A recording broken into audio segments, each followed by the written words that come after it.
Continuando nosso estudo sobre a coisa julgada, nós finalizamos o vídeo passado começando a falar sobre os limites objetivos da coisa julgada, certo? Nós conversamos que a coisa julgada tem os limites objetivos, subjetivos e temporais. Com relação aos limites objetivos, nós estamos tratando em relação ao que a coisa julgada torna imutável. Quando nós falamos dos limites subjetivos, nós estamos tratando em relação a quem a coisa julgada atinge. E quando falamos em relação aos limites temporais, por quanto tempo aquela coisa fica imutável em relação àquelas pessoas, certo? Aquela decisão judicial fica imutável em relação àquelas pessoas. E aí, quando começamos a tratar dos limites objetivos, nós falamos efetivamente que existe o regime comum da formação da coisa julgada, que é aquela que se refere ao julgamento das questões principais no processo, que é justamente o tema decíduo, né? O objetivo principal, o objeto litigioso da demanda, e com relação a esse se aplica o artigo 503 do CPC, que diz que a decisão que julgar total ou parcialmente o mérito tem força de lei nos limites da questão principal expressamente decidida. E aí depois nós vimos que além da questão principal, temos as questões incidentais, certo? E essas questões incidentais são resolvidas também incidenter tanto, ou seja, elas são resolvidas apenas como uma etapa para se chegar ao julgamento da questão principal. E por conta disso, né, dessa característica dessas questões, elas não ficam sob o manto da coisa julgada, em regra, apenas servindo e constando na fundamentação da decisão judicial, certo? O que fica sob o manto da coisa julgada, em regra, é a questão principal que é decidida. E aí nós vimos que tem um regime especial da coisa julgada e que existem alguns casos em que essa questão incidental, mesmo não sendo uma questão principal num primeiro momento, ela pode vir sim a ficar sob o manto da coisa julgada formal e material. E com relação a isso, eu remeti vocês aos artigos 503, parágrafos 1º e 2º, e também o artigo 504, todos do Código de Processo Civil. E aí nós vamos ver quais são os requisitos, certo? Previstos nesses artigos do Código de Processo Civil, que autorizam que a questão prejudicial incidental, ela fique imune pela coisa julgada. E aí os requisitos são os seguintes: da resolução da questão incidental depender o julgamento do mérito. Eu conversei com vocês no vídeo anterior que existem questões incidentais prejudiciais que, para que o juiz possa adentrar efetivamente no objeto litigioso da demanda, ele precisa resolver uma questão anterior, como no caso que eu falei para vocês do pedido de alimentos. Se o fundamento do pedido de alimentos é que o réu é genitor do autor, né, daquela pessoa que está pedindo alimentos, então o juiz não pode conceder os alimentos ao autor sem enfrentar a questão da paternidade, né? Então, nesse caso, nós verificamos que se atende o primeiro requisito, que é aquela questão incidental, ela é necessária e dela depende o juiz para o julgamento do mérito, ou seja, da questão principal.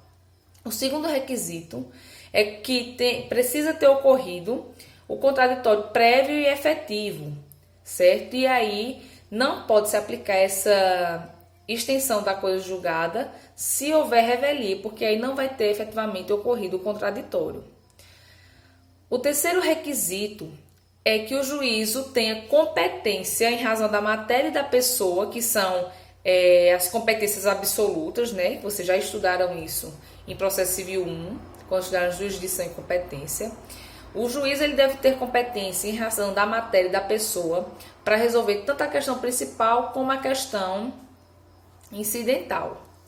E quarto requisito, quando não houver restrições probatórias ou limites à cognição que impeçam o aprofundamento da análise da questão prejudicial, certo? Então, aquele procedimento ele deve ser adequado, né? O procedimento adotado para a resolução da questão principal deve ser adequado para efetivamente a resolução daquela questão incidente.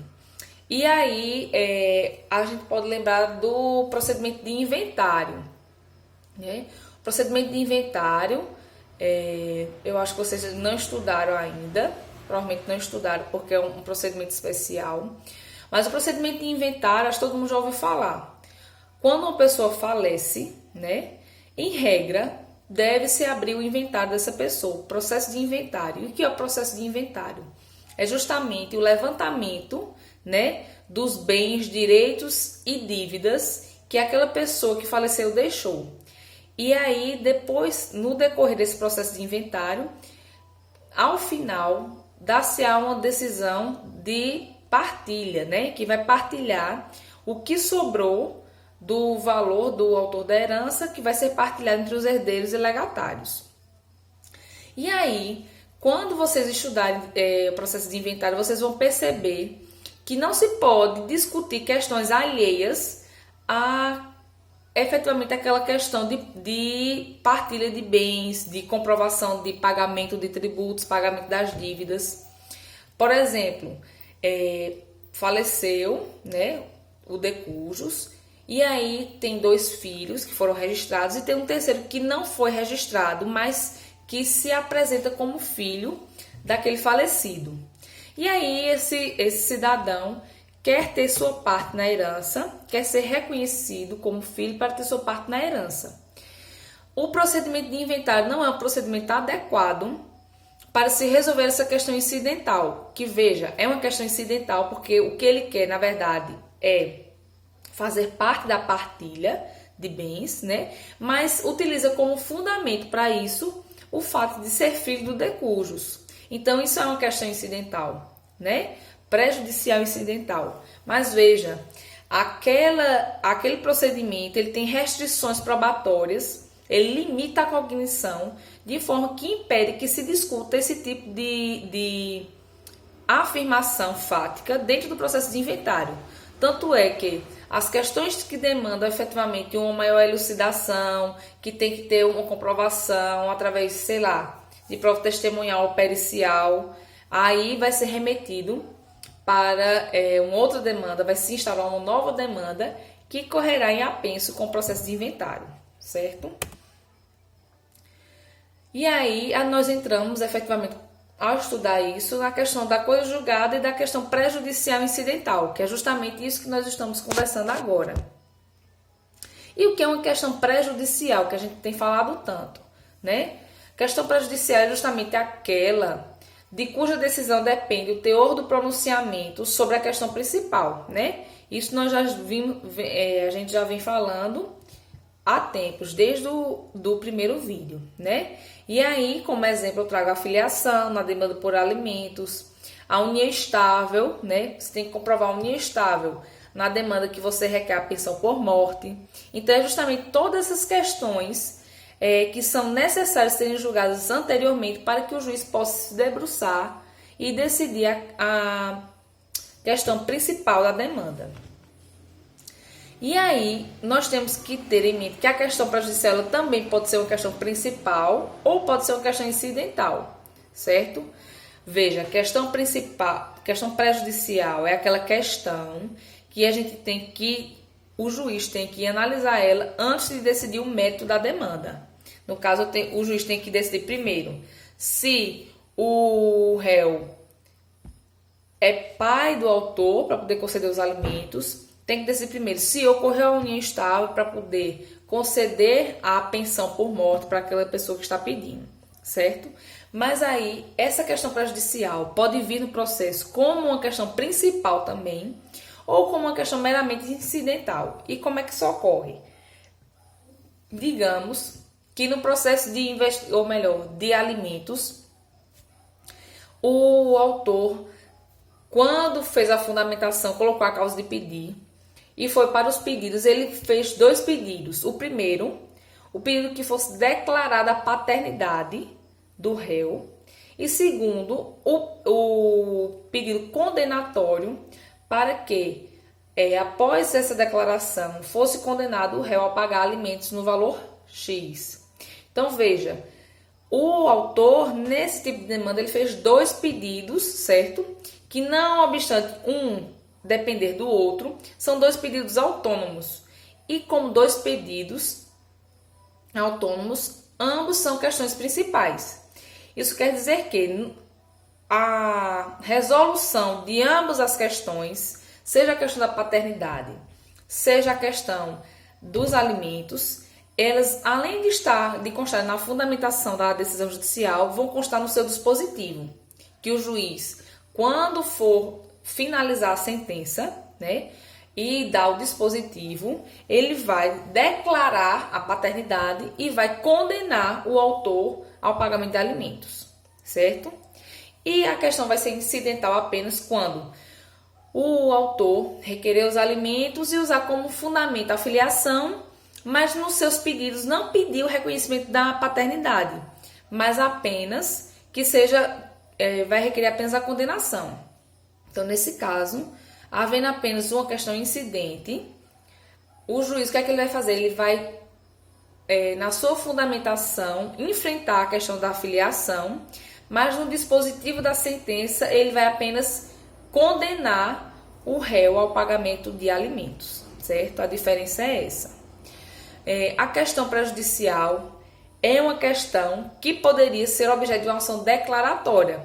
Perceba, em todos os casos que nós tratamos aqui, dessa questão prejudicial, nós verificamos que nada mais é essa questão prejudicial do que a necessidade de declaração de que aquele fato existe ou não existe para que se tenha efetivamente uma decisão meritória.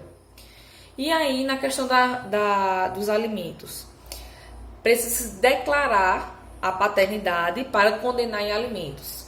Em relação à união estável e à pensão por morte, precisa se declarar que existiu a união estável para se conceder a pensão por morte.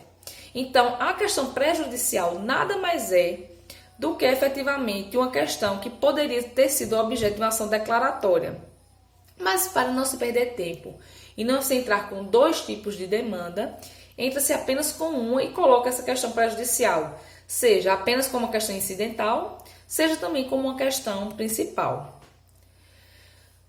E aí nós passamos para o regime de resolução das questões prejudiciais no CPC de 73 e como houve a modificação no CPC 2015.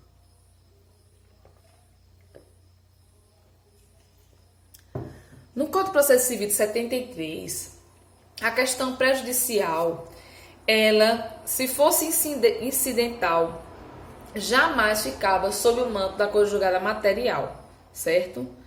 Se ela fosse constasse apenas na fundamentação da decisão, ela jamais constaria ou ficaria sob o manto da coisa julgada material, certo? Para que ela pudesse sofrer a imutabilidade da coisa julgada material, era necessário que ela se tornasse uma questão principal. Ou seja, ou o autor, já na petição inicial, colocava essa questão prejudicial nos pedidos, pedindo que houvesse essa declaração na sentença, e aí ela constaria o dispositivo. Ou, se ele não fizesse isso desde a petição inicial, e o juiz verificasse que é necessário fazer essa declaração para depois decidir o mérito, então o autor era obrigado, efetivamente, a ingressar com ação declaratória incidental, para que nessa ação declaratória incidental o juiz declarasse aquela relação jurídica e aí sim ficaria sob o manto da coisa julgada material e depois ele julgaria o mérito da demanda originária, certo? E aí nós verificamos que houve uma mudança de paradigma no Código de Processo Civil de 2015, que racionalizou, né, essa questão, e no artigo 503, parágrafo 1º, estendeu a coisa julgada à resolução das prejudiciais incidentais. Ou seja, no CPC de 1973, se existia uma questão prejudicial incidental, para que ela pudesse ficar sob o manto da coisa julgada material, o autor precisaria efetivamente ingressar com uma ação declaratória incidental. E aí sim, Julgava-se primeiro essa ação declaratória, formava-se essa coisa julgada e depois se resolveria o mérito da ação originária. Hoje, com o advento do CPC 2015, não precisa mais o autor entrar com essa ação declaratória incidental. Isso porque, atendidos os requisitos dos parágrafos do artigo 503 e do artigo 504, a coisa julgada material ela vai se estender para a questão prejudicial incidental independente de requerimento da parte, certo? E aí, nós verificamos que existe essa extensão, né, como já falei, da coisa julgada a essa questão prejudicial, que se dá automaticamente por disposição legal. Isso está previsto também no enunciado 165 do Fórum Permanente de Processualistas Civis, que diz que, independentemente de provocação, a análise de questão prejudicial incidental, desde que preencha os pressupostos dos parágrafos do artigo 503, está sujeita à coisa julgada. E aí, quando a gente fala nesses parágrafos, nós voltamos àqueles requisitos que nós já tratamos no começo desse vídeo. Atendido àqueles requisitos, né, que estão previstos efetivamente no artigo 503, seus parágrafos, no 504, a coisa julgada, ela se estende à questão prejudicial incidental, mesmo que a parte assim não peça, certo? Não obstante essa modificação de regime jurídico, ainda é possível, se a parte quiser, ingressar com a ação declaratória autônoma, certo? Porque ela acha que vai ter mais segurança com a decisão dessa questão prejudicial por uma ação declaratória autônoma. Isso está previsto efetivamente no enunciado 111 do Fórum Permanente de Processualistas Civis, que diz que persiste o interesse no ajuizamento de ação declaratória quanto à questão prejudicial incidental, certo? E aí, para a gente finalizar os limites objetivos da coisa julgada, nós precisamos conversar um pouco sobre o efeito devolutivo do recurso e a questão prejudicial incidental, certo? Por quê? Porque pode-se pensar efetivamente que a parte deve recorrer, vocês quando estudarem processo civil 3, que estudarem recurso, vocês vão compreender melhor isso, né? A parte deve recorrer apenas do dispositivo da sentença. E aí nós já estudamos o que é dispositivo, né? Só para relembrar. A sentença, ela tem 3 elementos, certo? Os elementos é relatório. No relatório, o juiz deve fazer efetivamente um relato do que aconteceu no processo, desde da petição inicial, quando ela foi recebida, até efetivamente o final, o encerramento da instrução, né?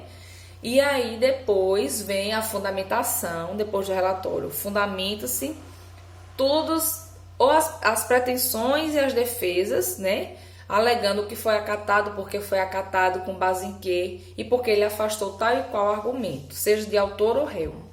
Depois da fundamentação, vem o dispositivo.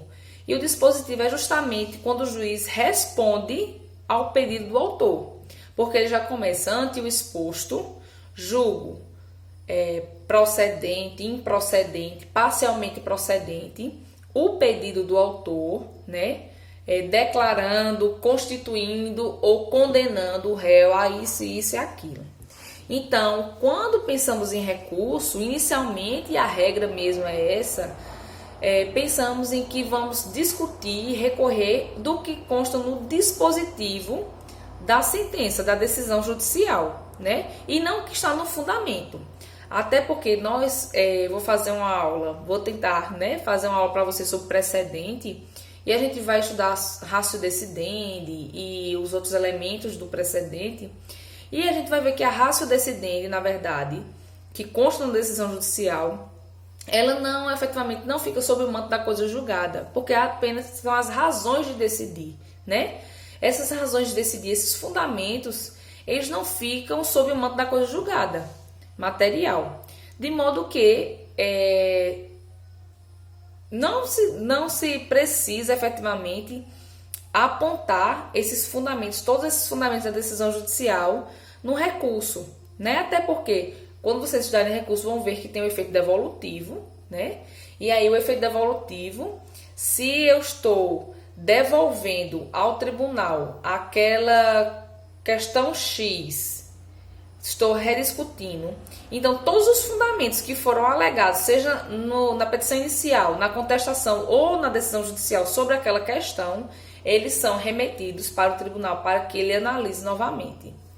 No entanto, como nós já estudamos que, mesmo independente do pedido das partes, a questão prejudicial incidental, atendida àqueles requisitos do artigo 503 e seus parágrafos 504, ela fica sob o manto da coisa julgada material.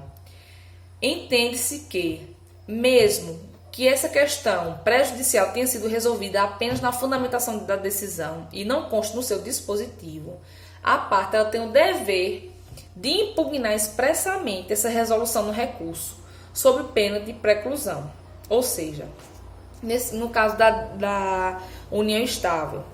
Então, efetivamente, a pessoa pede a pensão por morte e alega que está pedindo porque vivia em união estável com decujos. E aí, o juiz, na sua fundamentação, entende que efetivamente ocorreu, está caracterizada a união estável e condena efetivamente ao pagamento de pensão por morte. E aí, o ente que vai pagar essa pensão, o que é que ele tem que fazer? Ele vai discutir, obviamente, o que está no dispositivo, que é a condenação ao pagamento da pensão, mas ele obrigatoriamente tem que discutir aquela questão incidental da união estável. Porque se ele discutir apenas a questão do pagamento da pensão, em questão de valor, em questão de que o decújo não pagou efetivamente todas as parcelas necessárias, não passou daquele período de carência para o pagamento e tal, e não discutir a questão da relação de união estável, essa questão incidental vai precluir. E aí vai ficar sob o manto da coisa julgada e não poderá mais ser rediscutida em nenhuma outra demanda. Entende-se que ficou declarada aquela relação de união estável e aí não caberá mais nenhuma discussão em outro processo judicial, certo? Então, passando dos limites objetivos, né, que é para nós entendermos quais eram as matérias, as questões que ficavam sob o manto da coisa julgada, material, que ficavam imutáveis, nós agora vamos tentar compreender, efetivamente quem sofre os efeitos da coisa julgada. E aí, quando a gente fala em limites subjetivos, né, efetivamente quem fica sob o manto da coisa julgada, quem efetivamente sobre quem e contra quem a coisa julgada produz efeitos. Nós temos 3 tipos de formação de coisa julgada em relação ao seu limite subjetivo. A coisa julgada pode ser interpartes, pode ser ultrapartes ou pode ser erga omnes. Quando a gente fala em coisa julgada interpartes, nós estamos dizendo que a coisa julgada, né, vai fazer efeito apenas em relação às partes do processo. Ela vincula apenas aquelas partes que efetivamente participaram do processo. E também o Ministério Público se atuou como fiscal da lei. E esse limite subjetivo, essa formação da coisa julgada interpartes, é a regra geral. E ela está prevista no artigo 506 do Código de Processo Civil, que diz que a sentença faz coisa julgada às partes, entre as quais é dada, não prejudicando terceiros. E com isso se liga, obviamente, a questão da congruência, né? Nós conversamos sobre congruência da decisão judicial na aula passada. Vimos que existe a congruência subjetiva, né? Que, em regra, a decisão judicial só pode afetar as partes que participaram efetivamente do processo, que puderam desenvolver o contraditório, a ampla defesa, não podendo prejudicar terceiros que não fizeram parte, que não participaram do processo. Então, essa é a regra geral. Nessa mesma linha da congruência subjetiva, nós temos que A formação da coisa julgada interpartes só vincula efetivamente as partes do processo e também o Ministério Público se atuou como fiscal da lei. Fora esse limite interpartes, nós temos a coisa julgada ultrapartes. A coisa julgada ultrapartes é quando ela vincula as partes do processo que efetivamente participaram do contraditório com toda a eficácia e, além dessas partes, determinados terceiros. Então, existe uma determinação daquelas outras pessoas que serão atingidas, mesmo que elas não tenham feito parte do processo, certo? Existe uma determinação de terceiros que serão atingidos. E aí, temos como exemplo os casos de substituição processual, né? Que aí vocês estudaram substituição, acredito em processo civil 1, né? Naqueles casos em que existe efetivamente o substituto processual. E o que é o substituto processual? É efetivamente aquele que litiga em nome próprio em relação a direito alheio, certo? Então, vai sofrer os efeitos da coisa julgada aquele que efetivamente litigou e aquele que foi substituído, né? Então, veja que é um terceiro determinado. E também em relação às ações coletivas que digam respeito sobre direitos coletivos em sentido estrito, né? Não sei se vocês já chegaram a estudar direitos coletivos, mas direitos coletivos são divididos em 3 espécies. Temos os direitos coletivos em sentido estrito, os direitos individuais homogêneos e os direitos difusos. Quando a gente fala em direitos coletivos em sentido estrito, nós estamos falando de um direito que atinge uma variedade de pessoas, mas que a gente pode, apesar delas serem determinadas num primeiro momento, elas são determináveis. Por quê? Porque são direitos como direitos de uma determinada classe profissional, que não obstante a gente não ter noção, sei lá, um direito previdenciário em relação aos enfermeiros do estado de Pernambuco. Mesmo que a gente não tenha noção de quantos enfermeiros tem no estado de Pernambuco, nós temos como quantificar e como determinar essas pessoas que serão atingidas por essa decisão judicial, certo? Então, não obstante ela atingir uma variedade de pessoas, essa variedade de pessoas pode ser determinada, certo? Diferentemente, é quando temos a coisa julgada que se forma erga omnes.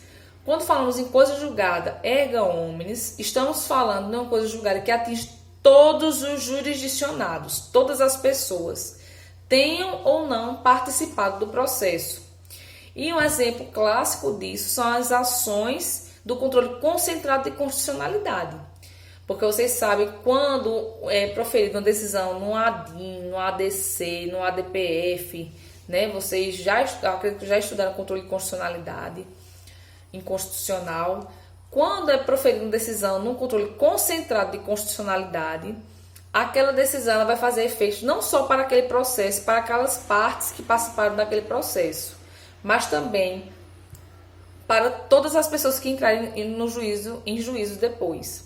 Porque, por exemplo, se foi o Supremo Tribunal Federal entendeu que uma determinada gratificação por função era inconstitucional, e aí qualquer pessoa de qualquer lugar do Brasil que receba essa gratificação e entre na justiça requerendo ou que ela continue sendo paga ou enfim, que seja restabelecida, vai sofrer uma decisão contrária à sua pretensão, porque existiu uma decisão julgada no Supremo Tribunal Federal e que tem eficácia erga omnes.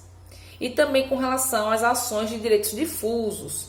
E aí, diferentemente dos direitos coletivos em sentido estrito, os direitos difusos são aqueles que atingem uma coletividade de pessoas que são indetermináveis, como os direitos relacionados ao meio ambiente, né?